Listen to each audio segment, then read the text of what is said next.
Greetings, fellow investigators, and welcome back to our video podcast, Into the Darkness, where my friends and I play the Call of Cthulhu role-playing game. I'm your host, Tom Rayleigh.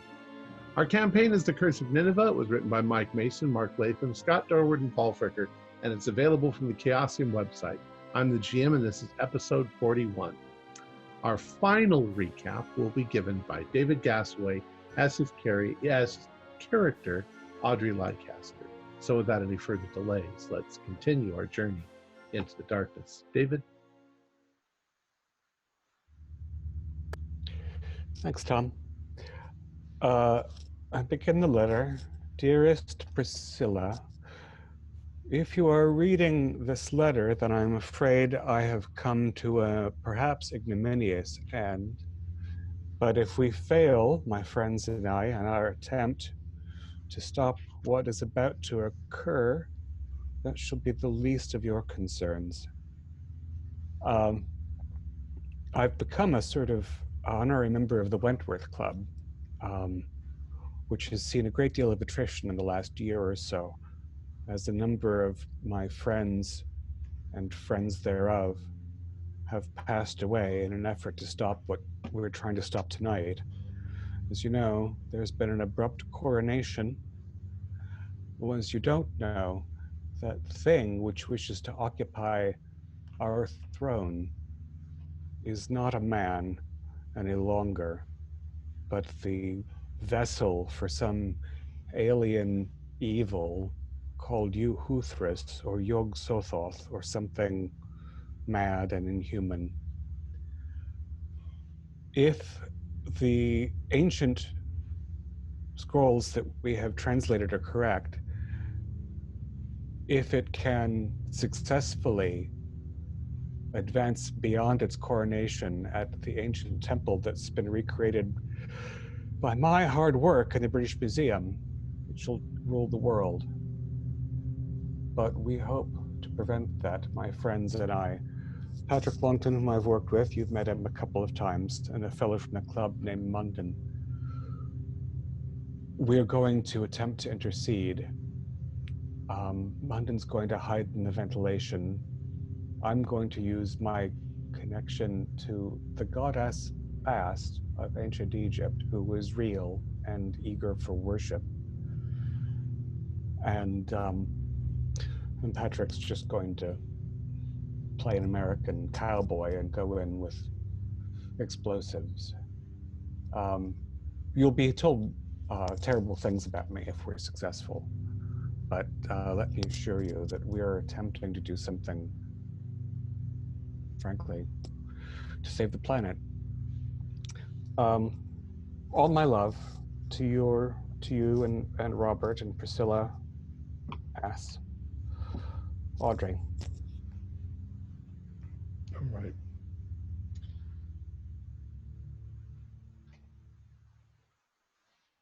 In the morning,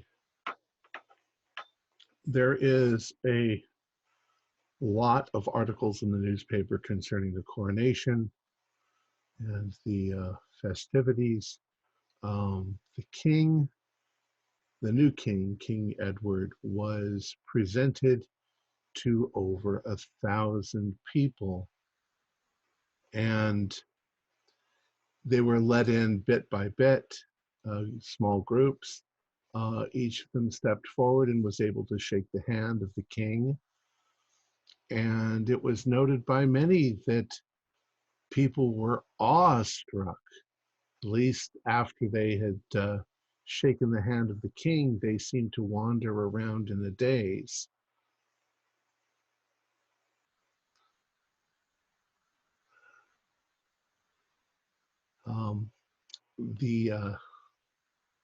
The king is planning on going to the British Museum in the evening, around 7:30. They've already sort of blockaded off certain areas. He's going to be traveling by limousine. There's going to be 2 cars ahead of him, 2 cars behind him, and 8 motorcycles in the cavalcade. Cavalcade, is that the correct word, I think? Motorcade. Motorcade, there we go. Yes, they're in motors. They're not in cavils. um,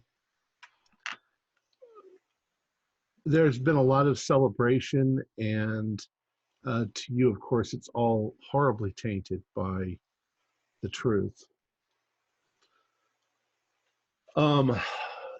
So let's say it's around 5 p.m. and initial planners and stuff are showing up at the British Museum to make sure everything is in place. There's going to be a red carpet. There's going to be a champagne for guests. But the king is going to arrive at 7:30, and from what you understand, he and Elphinstone will go forward first.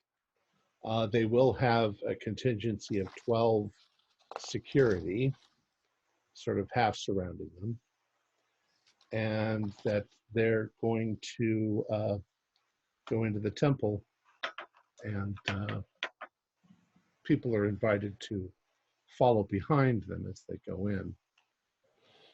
But there's not going to be a lot of people that actually go into the museum. The security's too high. The museum normally closes at 5? Yes. And I assume there's a security detail headed by Yates to make sure that it's actually empty before the royal retinue shows up. Correct. Except, of course, your employees, you can be inside working. Right. When does the first of the king's household show up to prepare? Are they there already at 5, or are they at 5? There are a number of them that show up, but they're mostly caterers and somebody brought the champagne, somebody's brought some finger foods. Right. The temple itself has been closed, so that there will be like a ceremony for the opening of it. And other than security doors in the back, there's not really any access to it. Is the are there doors before the reconstructed temple? Does it have doors, or is it an archway, or? If you're going from the out, the way people would go in, you're going to go through three doorways with winged human bull creatures on either side, and then that will lead into like the temple where the people would be, and then there's the square room where the niches are, and the altar and the dais. That's the holy of holies, if you will. That's where all the artifacts would have been originally. And it's got so there's a domes. museum wall, and then there's a temple wall, and then doorway, Right. And then this has all been an inner recess.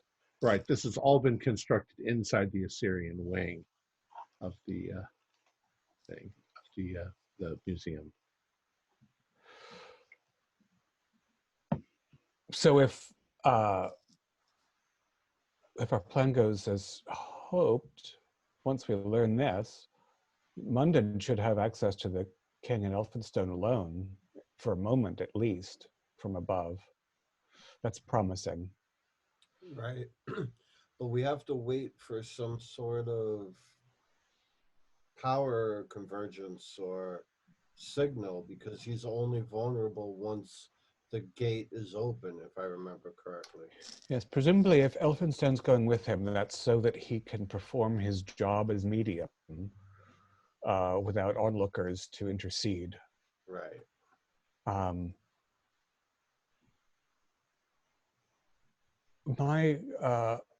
as soon as, I guess, perhaps I'll try to reach the Ugalos around 6 o'clock.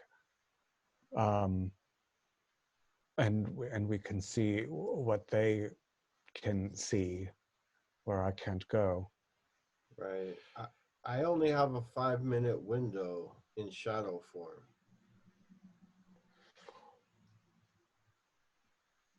And where do you plan to take on that form? Now, how far is my office from the site, from the temple? 2 minutes walk. Maybe 3/4 away from my office to the temple site, somewhere in a side hallway or a janitorial closet. Do it, turn into the form, and then go right through the wall. All right, you'll be going through. Yeah, so you won't have to take the stairs, will you? Right. Yes, but would you be able to take your satchel with you through the wall? I don't think so. No. Oh, okay. Good call. Yes, you're going to have to take a conventional means, but they'd have less of a time. I would say that they would have less of a time seeing a floating bag, as it were, as opposed to you as a shadow or Now, as a full person. the spell should take effect. It should be quick, right? It's almost instant. It's three rounds. 3 rounds. So it's 18 seconds. Yeah, that's good. So if Munden is in there and the vortex opens, you might not even need, or you could try the fireworks, or I mean the whole bag, or just light off a firework, or drop the whole bag with the grenade. When I hear that explosion, I'll fly through, that's the thing. I'm trying to figure out how we're going to time it properly. I don't want you getting hurt. When I'm in shadow form, I can't be hurt. So if I wouldn't mind just detonating it, I'll walk up to him with it and detonate it. But when is the question? I only have one shot at this. Well, perhaps you should perform that ritual next to me in my office while I'm aware of what the Ugalos are seeing. Oh, Yes. there. I forgot about that. Quite. So I it's mean, the you don't want to go moment in that willy-nilly. the king and Elphinstone enter the area, if the Ugalos are there and watching, if you begin then, you have 4 minutes Right. to fly downstairs. Patrick, do an idea roll. 19. Okay. If you could actually be in the temple, literally standing in the shadow, and nobody would see you, you'd just be a shadow. Okay. I didn't think I could do that. I thought they were going to do a sweep of the area. That's why. Once again, you would just look like a shadow. Nobody would notice that you were even there. They can't touch you. Right, but I only have 5 minutes. If the ceremony takes longer than 5 minutes, Why do you have the impression that you only have 5 minutes? I was under the assumption that once I was in a shadow, I thought They have 5 minutes. You're in a shadow permanently. If you want to pick something up and move it, you have to use 1 point of magic. Right. And then you've got about 5 minutes. If you want to go beyond that, you have to use another point. That's where the miscommunication was. I was thinking I was only non-corporeal for 5 minutes on a clip, and I had to cast it again. No. But Okay. at the same time, you need to know when to strike, because if you don't know when to strike, then So this whole conversation, unfortunately, I apologize, never happened. I'm going to be in non-corporeal form and waiting inside the temple. When you hear my explosion, then you guys come running in. Completely sorry about that. That was my mistake. And you could, we've already determined that you could hide your explosive in one of the stands. Right. it's true. It's true. That's right. Right. So yeah. So even though I'll have eyes on, you'll be on hand. Correct. Yeah. From what you guys have understood, there's going to be an order to it. There's going to be some sort of an invocation, the appearance of the tablets of destiny, some sort of opening of a gate, and then will come the merging of the king and Yog Sothoth. And then there'll be a period where it's sort of where that merge is taking place. That's where he's vulnerable. Audrey, Munden, quick possible change of plans. If we don't want to kill the king, those tablets of destiny know everything. They might tell us how to banish Nebu Yog-Sothoth or Yahusthus from the king and permanently ban him from Earth. And then we save the king and not kill the king. You would be the one to read them because you would be there with nobody to see you, potentially. Potentially. I just don't want to try that and everything goes off the rails. But I certainly think if you can, if the scrolls do appear as anticipated, and you can snatch them away, that's a strong start. If you can snatch them away and get out without blowing anything up, we might already, that might be you know, a success for us. But we at least have Mundane and myself as yeah. Okay. Yes. Available to finish the job. Throw everything off by attempting that. That's all. No, the Child of Tranquility suggested that should we be able to capture the scroll, that is in its own right some form of success, as I understood him. It's a small change in the plan, and then we try to get the scrolls working, and if they do work, then we could do something. Let's do some clarification here. There are the scrolls of endless shadow, which were written on the guy's skin. Mm-hmm. And there are the tablets of destiny. Tablets of destiny. Which are stone tablets that on which are written all knowledge of the past, present, and future. Nabu's special all right object. Have we learned anything about what Whitehead's going to do? Is he coming in the second group after the king in Elphinstone, or? You have no idea. I don't like that fellow either. No. Well, lads, I feel like though I'm doing the least of all of us.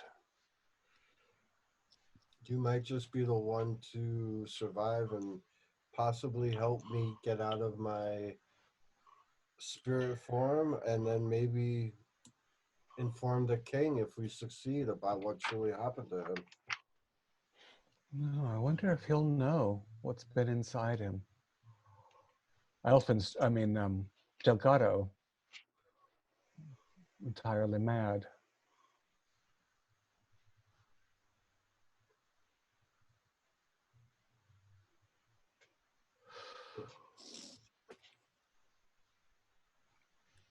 All right, I'm just looking something up really quick. Do you have anything else to say?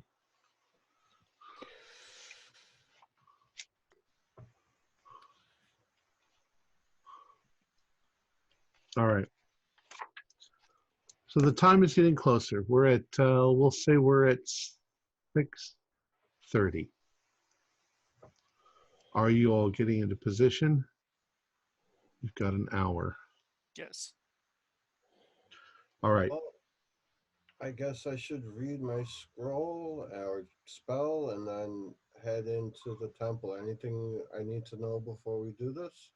I'm talking to... Yes. You know, Patrick, if we all make it through this, I'll do whatever I can to recover a body for you. I don't want to see you as worn out and spendthrift as the shadow that our friends dispatched earlier. It's been good to know you both. I'm glad that I met brave souls in this difficult time. I'm going to settle in here on my office couch and summon the Ugalos. If they have anything to say to either one of you before you go about your ways, I shall try to convey it. And I will curl up and grab the opal and reach out. Wish I had something I could say in any kind of memorandum or such, but the world's it all fails me. It all fails me. But good luck. Godspeed, and may we save the empire and the world. All right. as from the only one. Well, okay. So Patrick, you step into, you said, a closet, at least at first. Yeah. You have the liquid, the potion. There were a couple of words that you were supposed to recite, which you do, and you drink the quaff down. You feel sort of shaky all over all of a sudden, and you can see that your hands begin to fade out and become dark. I need you to expend 10 magic points. Which drops me 3 hit points because I only have 7 magic. Right. And you need to do a 1d10 plus 1 sanity loss. 4 plus 1 is 5. 5. Why don't you roll me an 8-sided dice? Which leaves me at 39 sound. 8-sided, you said? Yeah. 2. All right. I'm going to have you do a power roll. 8. One All shy right. of extreme. When you fade into darkness, you feel very cold. And you realize in that moment that your clothes have remained visible. And so you have to remove your clothes. You're on the verge of panic. What you rolled was flee and panic, but I let you do a power roll to see if you could overcome the sudden urge to just run the hell out of here. You feel oddly empty, like maybe your soul is gone. I don't know. It's a bizarre feeling. You don't think that you're ever going to be hungry again. And now I feel even more exposed because I had to shed my clothing. Right. But you also find that you can slip through the thin little louvres in the door and out into the hallway. And there may be a few people walking about, people prepping and stuff like that. But it feels like you're hugged against the wall. And as long as you stand still, you just look like a shadow. And when the eyes are not pointed at you, you can slip very quickly across the floor, up the wall, to the next shadow. And very quickly you make yourself, you get to the temple. And when you get there, the temple doors are closed. As I said, they're going to open them. But you can slip right between the crack in the door and into the temple. And of course, it's very dramatically lit, which means there's a lot of lovely shadows. You can literally stand right next to where you've got your explosives hidden. And nobody will be able to see you there. All right, so you're in position. Audrey, you are in your office. What are you going to do? Cross my legs on my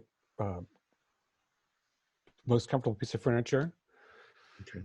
And hold the opal in my hand and close my eyes and reach out to the Ugalos. And immediately, in a similar manner to our shadow man, the shadows coalesce, and there are 2 shadowy lion men with huge fangs and huge long claws, and they sort of bow to you in obeisance. I acknowledge them and send them, perhaps I vocalize it in my mind. The temple is 2 floors down. It looks like this. It will be familiar to you. That is where the attack will be, if we may. All right. And they immediately fade into shadow and disappear. Patrick, it may be that while you are there in the temple, you see rather brightly colored two lion-like creatures in jeweled armor that suddenly fade into the room, and they're standing seemingly in shadow, but you can see them pretty clearly since you're also a shadow creature yourself now. Munden, from your vantage point, you can see down the hallway towards the front end of the museum. At the time, right about 7:30, there's a bit of commotion going on down there that you can see. And you can see that an entourage of people, maybe 20 people, move forward towards the front end of the temple on either side. And suddenly you hear a rather bizarre sound, a horn being blown. Sounds like a ram's horn, like something you may have heard like in a Jewish ceremony of some sort, you know.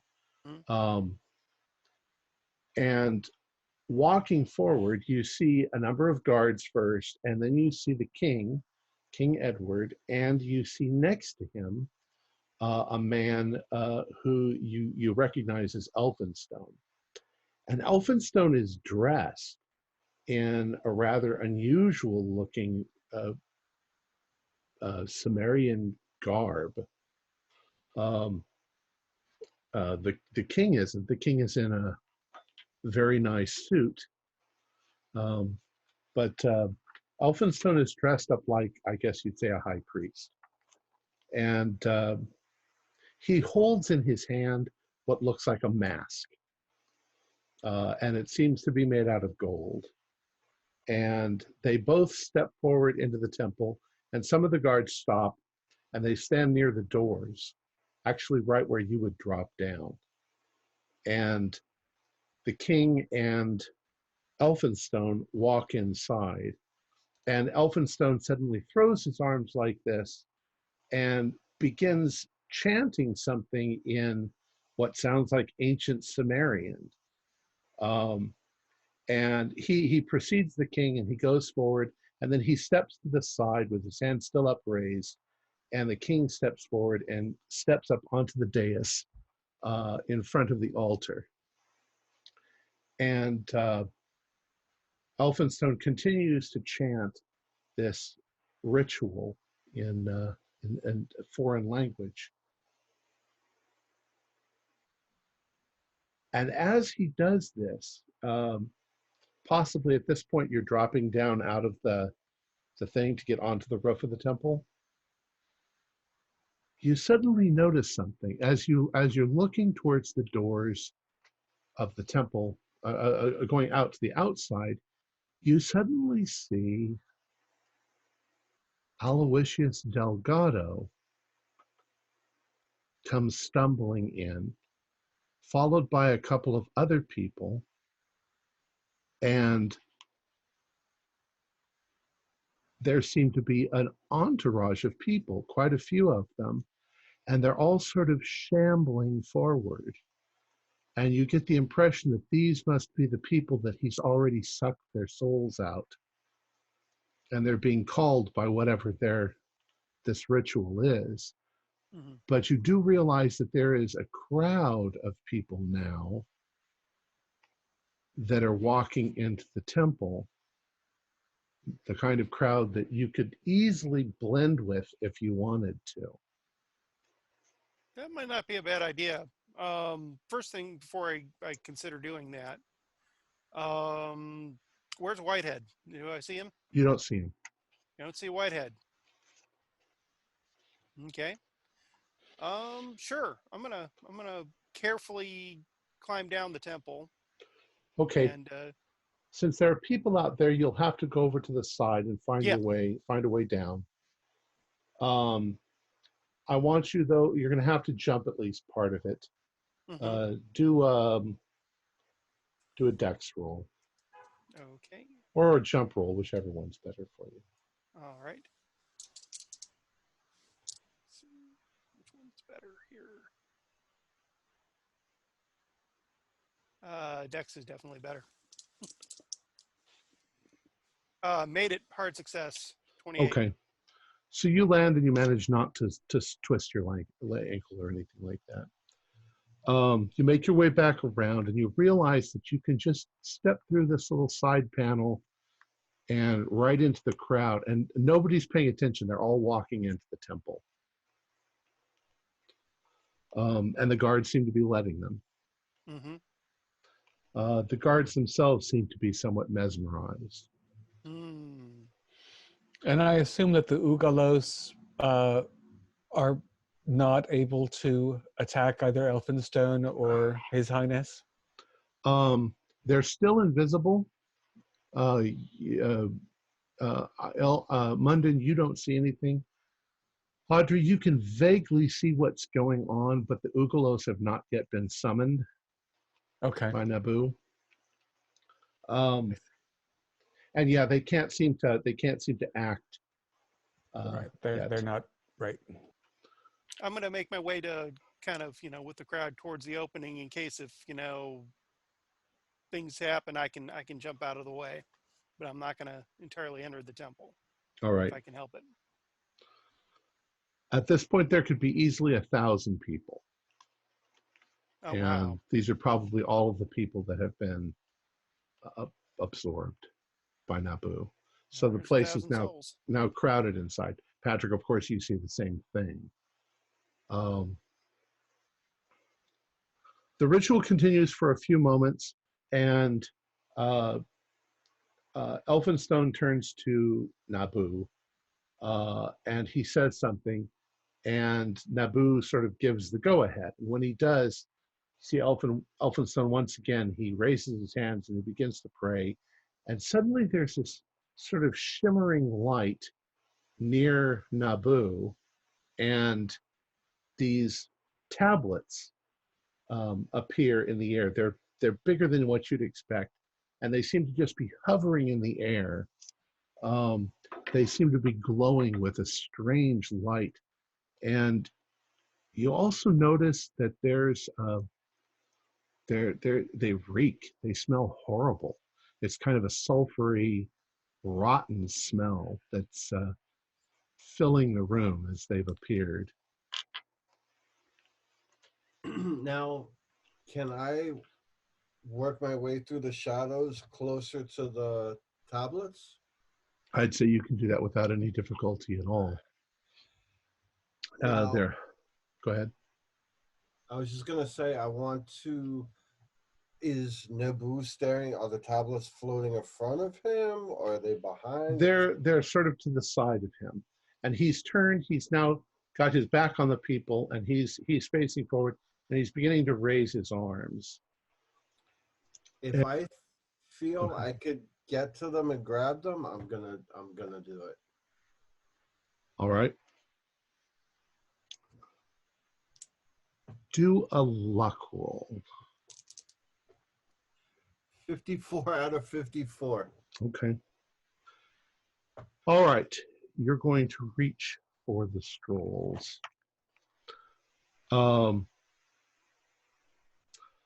What I need you to do is expend one more point of magic so in that order drops me to 10 hit points. Right. In order to grab a hold of them. And you're going to reach up and you're going to grab a hold of them. Now,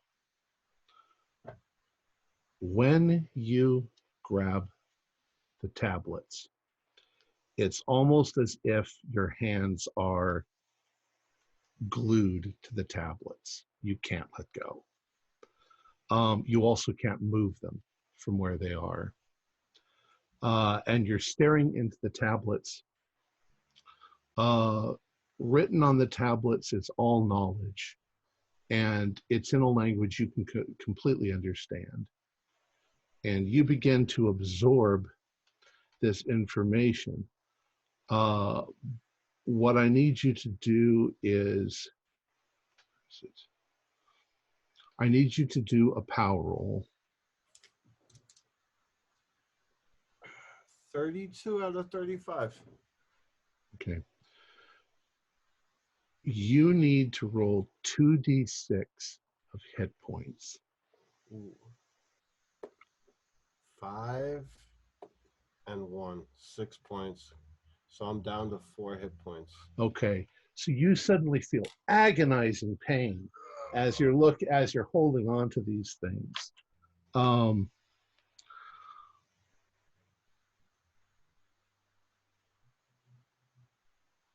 also need you to do a sanity roll. Ooh. 44 out of 39. I can't spend luck on sand, right? Yeah, I think you can. Can you? I'm drawing a blank. You can't spend it on. You can't spend it on combat. luck. You can't spend it in combat. I don't think you can affect like a damage from injury or sanity or whatever. But Anyways, yeah, I'll spend the luck.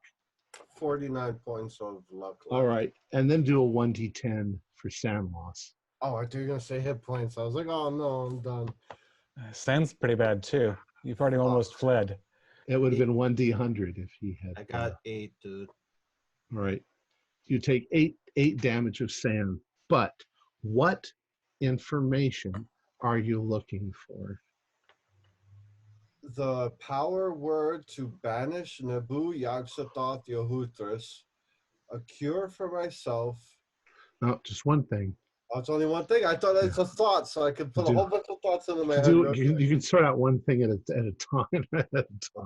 A power word to permanently banish Nebu Yog-Sothoth Yehuthris from Earth. All right, so that is somehow coming into your mind. We'll get back to you. What's his name?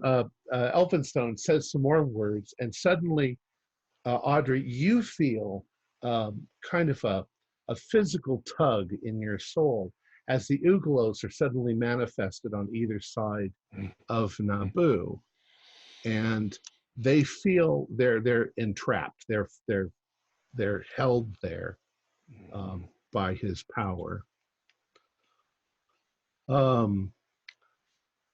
Munden, what do? You can vaguely see that Patrick's shadow man is holding the scrolls, but nobody else seems to have noticed this. The Ugalos don't see it either? The Ugalos' eyes don't see the shadow man? No, the Ugalos, well, not at this point. The Ugalos are staring straight forward out into the crowd, like guards on either Sentries. side of Nabu. Mm-hmm. I'm holding there till I see an opportunity. All right. Elphinstone continues, and suddenly you see the King Edward, put his hands out like this, and very much like the young woman at the garden party, he begins to rise into the air, and you suddenly hear distant thunder outside, and you can feel the ground shaking just a little bit as the thunder rumbles, and a sort of light opens up in the air above Nabu. And as he's rising up, you suddenly notice his clothing begins to rip, his body begins to bubble and ooze the way the girls did. Blood comes out of his eyes and his mouth, but it's forming these bubbles around him. And you can do a sanity roll if you can see it. You don't have to, Patrick. You've lost so much sanity, and you're staring into the... Fail. Hard fail. All right. Do I see it through the Ugalos? No, you don't. You're not looking in that direction. I just see a throng of insane, broken humans. Right. And they're all staring up into it. Oops. That's the one. You failed 1d10 sanity. Oh, Munden? 4 points. All right. So it's all you can do to run for your life. This bubble and ooze begins to recoalesce around the shape of a human, except that it's a human that's 14 feet high, and you can see that it's all sort of twisting itself into sinews around his body.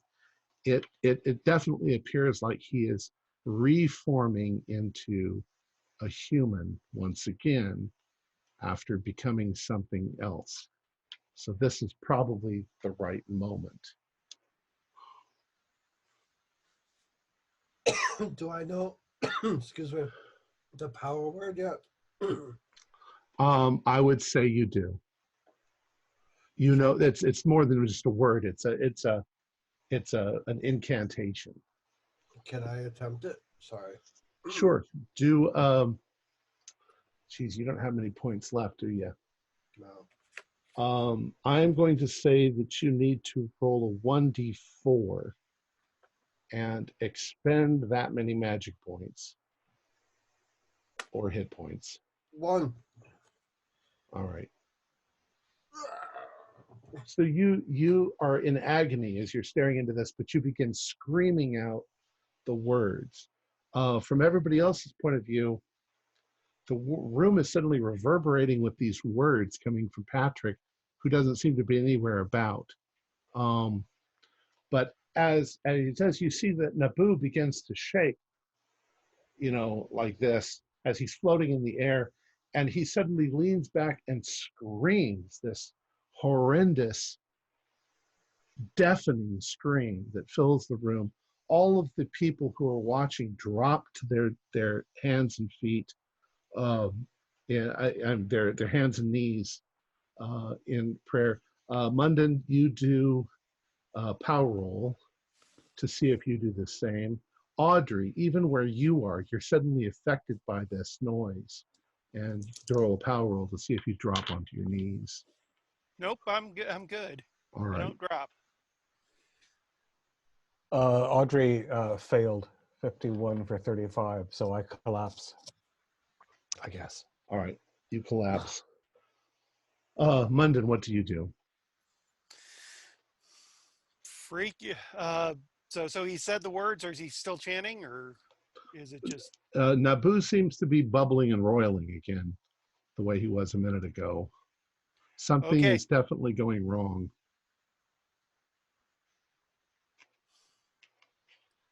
Holding a few moments, keeping an eye, see what's going on around me, and if it sounds like Patrick's done and it's begun, that's when I'm going to pull the pin, toss the bag. All right, you're tossing it right over where he is. Yeah, All right, right. right where. Patrick, you can't let go of the things. I need you to do another power roll. 53. I don't even have, yeah, I could spend a luck.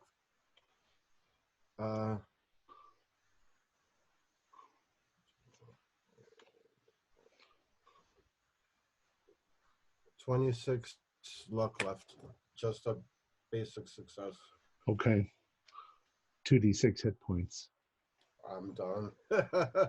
All right. So at that point, 6. I rolled a 6 on the first die. At that point, your shadow form just slumps to the floor. Nobody sees it. Munden, you've pulled the pin. Toss the bag, bolting out of there. Audrey, you suddenly feel that the Ugalos have been freed, that the magic that was restraining them isn't there anymore.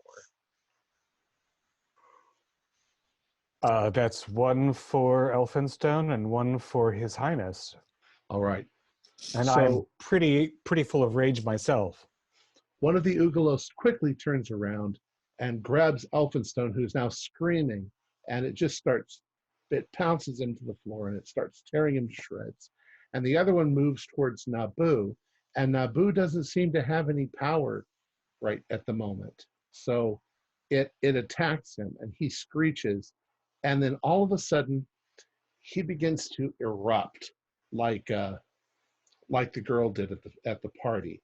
And for a few moments, there are bubbles of energy around him, at which point everybody well, not you, Patrick, but the other two do sanity rolls.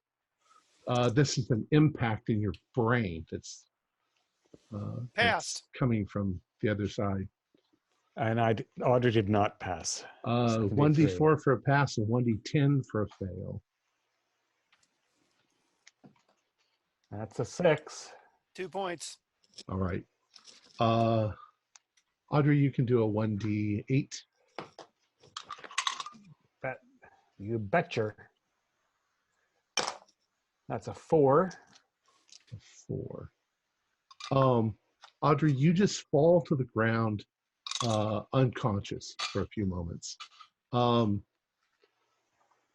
Munden, what you see is Naboo, they're floating in the air, and he just explodes like a flesh bomb going off. Bits and pieces of him go everywhere.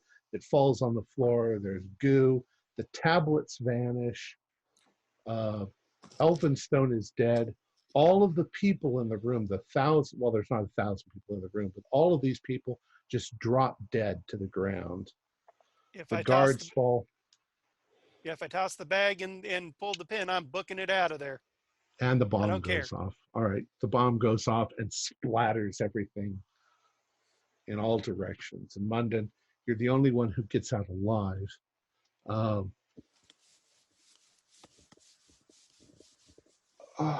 You're pretty sure that Patrick is done for, although he's a shadow person, so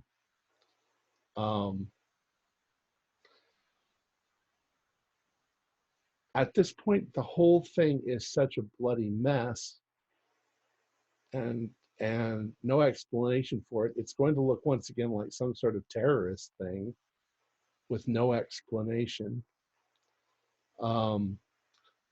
Munden, you manage to make your way down to where Audrey is, and you find her collapsed on the floor. Audrey, do a 1d6. A 1. Audrey, you wake up, but you cannot remember what happened in the past hour. You remember getting ready, but you don't remember anything at all happening. You've got complete amnesia for the whole event. Probably a blessing. Munden, you probably need some serious psychological help. Patrick, you're dead. You didn't make it. And that's the end of the story. You managed to stop Naboo from taking over everything. There'll certainly be a curious succession problem with the recently abdicated king, the injured younger brother, and the deceased monarch who consumed 1,000 souls. What a mess. What a mess. Did that power word have any effect on him? Yeah, it started to banish him, and once it did, he wasn't able to. Okay. Once he began the transformation, he has no powers. So, the Ugalos were free. You could have shot him with a pistol, and you could have killed him with a pistol. As it is, you've banished him back. He's gone. He can't get in this by this means ever again. Yeah, I mean, you died, but it's a longer lasting solution in the abstract sense. Exactly. Now, you might have been able to find a cure for the shadow, except that in the game, there's no cure. Okay. My other questions was going to be, how could I fix the king after we brought him back? And the next, all the winning horses for the next 20 years. Yeah. I don't think that you could save the king. Also, no more horse races for you. Well, I figured if we lived, we might as well bet everything we owned and take off to where the Far East, wherever we were going to go. Had the king survived, had the king made the transformation, his next job would have been to become a world ruler. he would start by reestablishing the British Empire, and then sending it out to conquer the whole world. And he wouldn't be satisfied until he was the supreme ruler of the entire earth. All right. So, if we have any questions, we can look. Boy. We can look at this chapter by chapter. Oh, where to begin? I know. One that keeps popping up is, what's the deal with that doctor? The Savaggio. Savaggio. Dr. Savaggio was hired by Delgado to get the scroll of endless shadow off of Punchin's body. That's the only role that he played. Oh, okay. Eventually he did. They had to go about it in a different means. And he was an extremely dangerous character. Had you gone rushing into that house, there was a good chance that you would have all been killed. Yeah. Savaggio was a nasty, nasty piece of work. Total death toll among us was 7, 8. Yeah. I mean, there are no original members. No. Oh, there is one original member. Jane's alive, but she's in coma. Yeah. Right, yeah, terribly damaged. Yeah. Yeah, I survive is a strong word for. But was Jane an Yes. original character? No, Jane wasn't she an wasn't original character. Well, no, yeah, that's right. She No, wasn't. it's true. She was an assistant. Yeah. You all died at one point or another. Yeah. So Bolethius Ginger, I mean, the gist of the story you've already kind of guessed. Ramsay Campbell Thompson brought the artifacts from Nineveh, and the Children of Tranquility came to reclaim them because they were dangerous as hell. But now, they were. Ramsay had nothing to do with the evil stuff. Like, he was legitimately just an investor. He was just an archaeologist. Archaeologist, okay. And a rather arrogant. He's also real. He's also Yes, real. yes. Reginald, not Ramsay. Reginald Campbell Thompson. Yeah. So yeah, I think Bolethius- he's the only real person. There's a He Ramsay, and Louis that's- Wayne. yeah, that's- Bolethius Ginger got the two of the tablets, the ones that you used, and transformed himself. The other 2 tablets transferred the sacrifice to Yog-Sothoth directly. So the idea was to transfer the sacrifice into a shadow, and then you send the shadow to Yog-Sothoth as part of the rituals. Let's see, next chapter was, I think, what was it, the Horn of Alu? We couldn't destroy the statue or the horn at all. Remember, we talked like sessions about melting it down, throwing it in the Thames. Yeah, any of the artifacts. I mean, what's the destruction factor on those, if possible? I didn't really give a clear picture of the answer to that, but also didn't really give a clear picture that you could blow the horn. I never put that 2 together. I thought that it was a bull's horn, not necessarily that it was a musical instrument, until the last chapter. Right. When, if they had the horn, they would be blowing the horn as part of the ritual to keep the demon at bay. Next, the chapter after that was Bedlam. That's the one with Punchin and the stuff all over his skin. Right. Who was going in there to mess with Punchin there? That was Aloysius Delgado's people. Okay.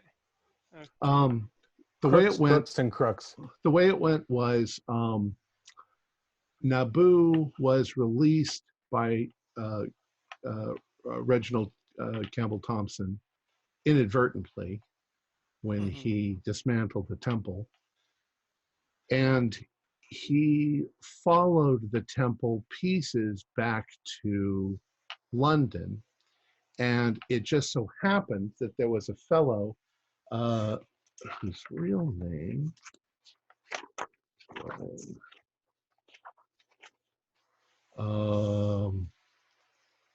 Vernon Roper, who called himself Edwin Elphinstone, was a fake medium But he did have the ability to do automatic writing, whether he believed it or not.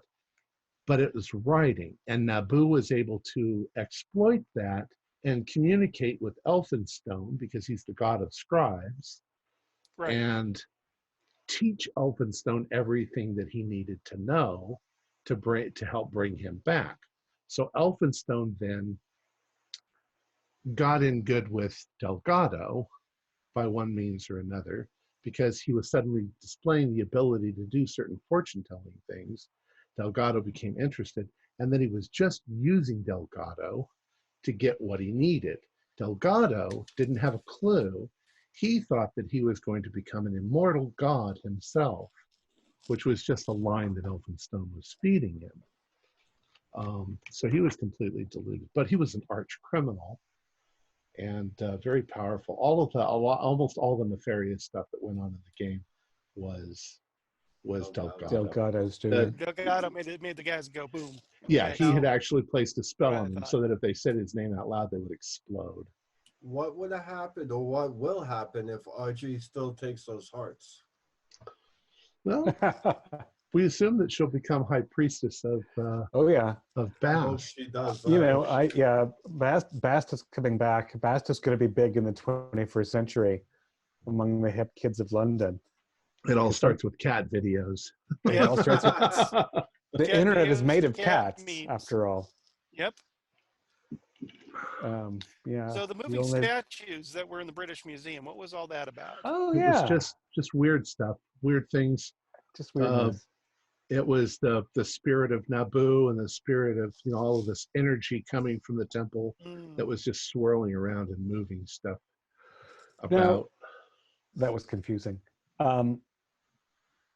Was Naboo, the scholar god of the Sumerians, wasn't such an asshole? But this was Yog-Sothoth was Naboo 4,000 years ago, or was Yog-Sothoth using? Yul-Huthrus was an avatar of Yog-Sothoth, and it was pretending to be Naboo. Because of course it also had access to So not this traditional. wasn't the real Naboo, as it were. Okay. And the what the Children of Tranquility told you was way back when Naboo had tried this all before. He was going to become ruler of the world, and the high priest of the Children of Tranquility figured it out, and his solution was to take the place of the other high priest and allow Naboo, Yul-Huthrus, to come into him, and then the Children of Tranquility buried him alive, imprisoned him so that he couldn't get out and do anything. Right. And then put all of the artifacts around to make sure that nobody disturbed, and created a cult to make sure that nobody disturbed this. And why they let Rams? Well, they're not going to sit around there for 3,000 years. They're going to get lax. Hard to maintain traditions, Although there is a part of it that said that Ramsey Campbell Thompson, that's the name, Reginald was actually accosted by a Children of Tranquility who warned him not to go digging around. Of course, he just ignored it. Native superstition. Yeah. Now, is there a point that we went totally off the rails that was obvious to you? Or was it just we were sort of bumbling in general and we bumbled a lot? I mean, where was so was there a moment where it was like everything is pointing toward 3L and we argued for 2 hours and said 2R? I think there were a couple of moments when you guys got distracted by an idea. Oh yeah. But I think as you sort of went along those paths, nothing happened, so you kind of dropped it. You got really distracted by Whitehead. Was that his name? And all it says in here about him is that Whitehead presents himself as a rather bumbling fool, but in fact he is not. He is quite cunning and intelligent, and he just happened to be somebody who Elphinstone knew. So he said, "Could you do this for us? I'm busy." And he said, "Sure." But there was nothing really nefarious or nasty about the man. He was just a lot more clever. Yeah, at the moment that you met him, he wasn't being a bumbling fool on In purpose. retrospect, we went off the rails like in the first or second episode when we all decided to not be Wentworthians and decided to sneak around and like do stuff all shady in the first episode or two. When I think that you went in some really interesting directions. It was fun. Oh yeah. Crow juice is what I'm always going to remember for the rest of my life in this game. Well, the chatting wagon's going to exist in other realms, I'm sure. Oh yeah. That's gonna carry on. The chatting wagon's going to come back as a mythos object. Yeah. From all the people that have exploded. Oh yeah. All the residual energy and stuff. Yeah. Or been murdered inappropriately as NPCs. The first Christine. Here's something interesting. When you attacked Mrs. Lewis, yeah, one of the things that was happening was Mrs. Lewis was becoming highly attuned to the cat side, Opal. And as a result, she was not only drawing cats to her house, but she was drawing cats out of the dreamlands.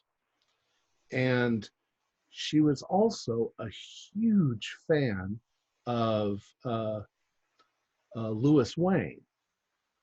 And so she was actually mentally constructing some of his paintings into cats. That was the strange, sparkly cats that you were seeing. They weren't real. They were her creation, sort of, out of the dreamlands, out of her own mind. With everything that happened in the adventure up to that point, I still stand by Cyrus's motives of shooting her. I still stand by it. He died horrible, probably one of the most horrible deaths in this game, but I still, if I had to do it again, he'd still shoot her. That very nearly derailed. I didn't mean to do it on purpose. I wasn't trying to throw a monkey wrench, but... Well, it was weird. We really went into that house and became extremely rude extremely quickly. And she was polite in the very beginning. She was talking to you. No, she gave us tea. The end of the day, it was bizarre. What you didn't know was that she had 100 protectors right around her that weren't going to hesitate if you pulled a gun on her or did something. Also, that her house had more than one dimension in it. Right. Yeah. My first character died by falling out a window into a different dimension. Now, Audrey may find that as she becomes more attuned to Bass, that the windows in her house might open up onto Uthar. Yeah. In the Dreamlands. Ulthar, yeah. No, Audrey's gonna have a nice place in Ulthar before middle age, at the way things are going. I mean, once you find out that there's a deity that will favor you and you just have to kill a couple people and you've saved the entire planet, those two assholes, they're not a big deal. Yeah. In the next 6 months of Audrey Leicester life, it involve a very dark tale, I suspect. But followed by, And then there was a good chance. The thing is that you took the translations of the scrolls to Meeks and the pictures, and he managed to decipher enough of them to tell you never to read them out loud, which was good. That could have been a whole interesting thing where one of you reads them. Of course, you could have, once they were stolen from you, one of you could have sacrificed himself and read something from them, and then they would have transferred to your body and disintegrated wherever the bad guys had them.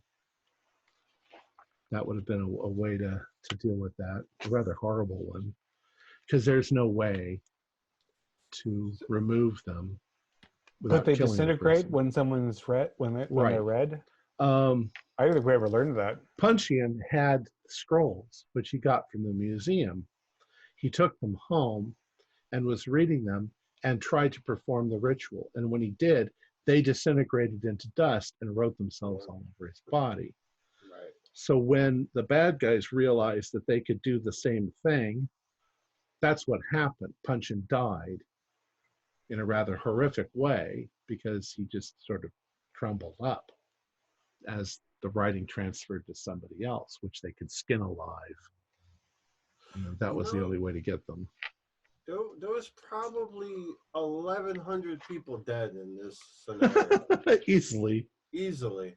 Oh, I think it's more like $3,000. I mean, just in the final collapse, there's the 1,000 people who followed us in. This was one shit show for humanity. There's Savaggio. That's yeah. really cool. Getting ready to cut Punchian up. Just kind of Had curious. he gotten a hold? Had Vadim survived, would he have been able to catch on to Elphinstone earlier in the whole thing? That's hard to say. Had Jane continued, once she realized that there was a conspiracy against the crown, she might have been able to do something more than what you guys could do to stop it from happening. And the thing is that it was pretty much inevitable. If he couldn't go directly to the king, he would have gone to somebody else and then worked his way up the line, you know? Right.